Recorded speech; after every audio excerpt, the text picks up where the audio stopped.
Hello friends, welcome to my YouTube channel. आज की इस वीडियो में मैं आपको औशन माता की कहानी के बारे में बताने जा रही हूँ। सो फ्रेंड्स, बिना टाइम वेस्ट किए चलते हैं कहानी की तरफ। एक गांव में एक बुढ़िया माई अपने बेटे के साथ रहती थी।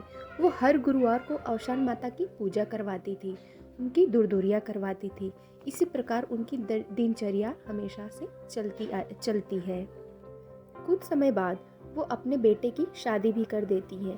उसके बाद भी उनकी दिनचर्या ऐसे ही चलती रहती है। वो हर गुरुवार को औशन माता की पूजा करवाती है। कुछ समय बीतने के बाद बहू बेटे को माँ की इस पूजा से आपत्ति होने लगती है। तो वो माँ से कहते हैं कि माँ, आप रोज रोज ये पूजा मत करवाया करो, बहुत खर्चा बढ़ जाता है। आपके ये रोज रोज पूजा करवाने से बहुत खर्चा होता है। तो माँ को बहुत ही दुख हुआ।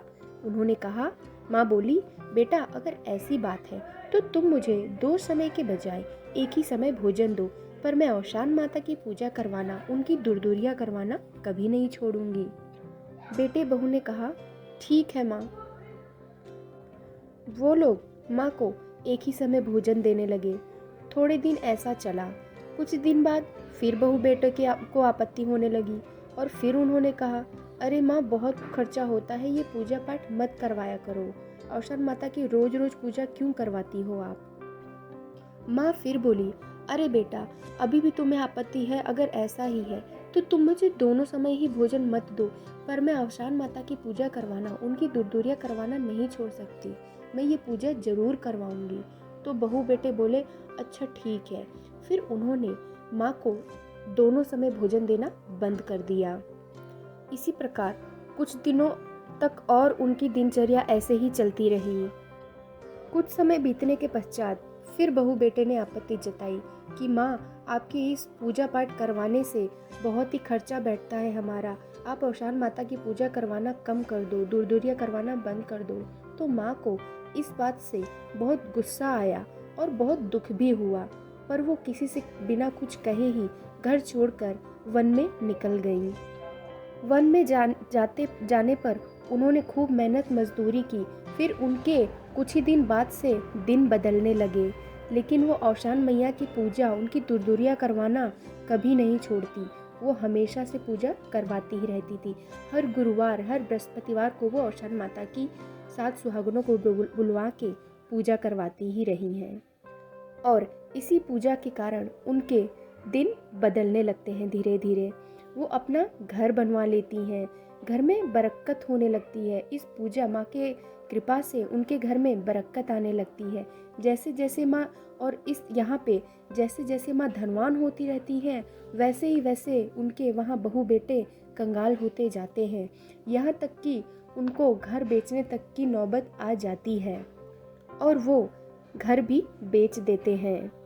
घर बेचकर वो लोग भी वन में ही निकल जाते हैं। राह चलते किसी ने उन्हें बताया कि एक बूढ़ी माई है, उनके महल बन रहे हैं, सारे मजदूर उन्हीं के यहाँ काम करने जाते हैं। जाओ, हो सकता है आप लोग को भी काम मिल जाए। तो ये दोनों तो बहुत खुश हुए ये बात सुनकर कि चलो, काम तो मिलेगा, कुछ तो भला होगा। ये सुनकर वो लोग पहुंच जाते हैं वहाँ उनके महल की तरफ। वहाँ इन्होंने जब माँ को देखा तो ये लोग तो नहीं पहचान पाए कि ये तो हमारी माँ है, पर माँ ने इन लोगों को, अपने बच्चों को पहचान लिया, क्योंकि माँ तो माँ होती है। बच्चे भले भूल जाए, पर माँ अपने बच्चों को कभी नहीं भूलती है। सो इसीलिए माँ ने अपने बहू बेटे को पहचान लिया। तो बच्चों ने अपनी ही माँ से मजदूरी के लिए काम मांगा, तो माँ ने उन्हें काम दे दिया। बेटा मजदूरी करने लगा और बहू उन्हीं के घर में रसोई, बर्तन जैसे ये सब काम करने लगी। एक दिन माँ नहा धोकर बैठी थी तो बहू बोली, चलो माँ जी, आपके शरीर में तेल मालिश कर दूं, पैर दबा दूं। तो माँ बोली, अरे रहने दो बेटी, मैं ठीक हूँ। बहू बोली, नहीं माँ, आज बहुत मन हो रहा है, आपकी सेवा करूँ। तो माँ बोली, ठीक है। तो वैसे वो सेवा करने लगी। पैर दबाया, हाथ दबाया, तेल मालिश की, सर दबाई। जब पीठ मालिश करने लगी बहू, तो उसने देखा कि माई की पीठ पर एक छोटा सा लीला जो एक मस्सा टाइप होता है, वो लीला का निशान है। वो देख के बहू रोने लगी। उसके आंसू बूढ़ी माँ के पीठ पर गिरे तो माँ देख के बोली, माँ को ये एहसास हुआ तो वो बोली, अरे तुम रो क्यों रही हो? मैंने तो नहीं कहा था तुम्हें मालिश करने के लिए। अगर इस वजह से रो रही हो तो छोड़ दो, मत मालिश करो। इसमें रोने वाली क्या बात है भला? तो बहू बोली, नहीं माँ जी, ऐसी बात नहीं है। मेरी भी सास थी जिनके पीठ पर ऐसा ही लीला, ऐसा ही मसा था। तो माँ ने पूछा, अच्छा तो वो कहाँ गई? तब बहू ने सारी कहानी बताई कि वो अवसान माता की ऐसे पूजा करती थी, हमें आपत्ति होती थी, वगैरह वगैरह वगैरह। हम लोगों ने ऐसे ऐसे गलत व्यवहार किया, पूजा करने को मना किया, तो वो हमसे नाराज़ होकर घर छोड़कर कहीं चली गई हैं। हमने उन्हें बहुत ढूंढा पर माँ कहीं नहीं मिली। कहाँ चली गई हैं हमें कुछ पता ही नहीं है। और जब से वो गई हैं तब से हमारा घर एकदम कंगाल हो गया है। ये सुनकर माँ का दिल पिघल गया।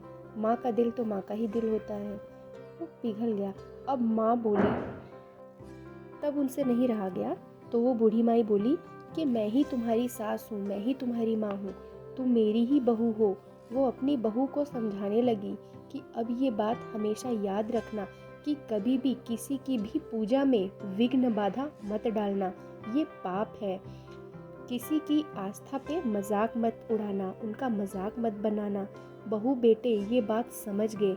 दोनों ने माँ से माफ़ी मांगी और हंसी खुशी सब साथ रहने लगे। माता रानी इसी तरह सबको धन धान्य से, अपने आशीर्वाद से खुशहाल रखे, हमेशा खुश रखे। और जैसे उनके विघ्न टाले वैसे ही अपने हर भक्त के दुख को टाले। जय उषा मैया। Thank you friends. जय माता दी दोस्तों।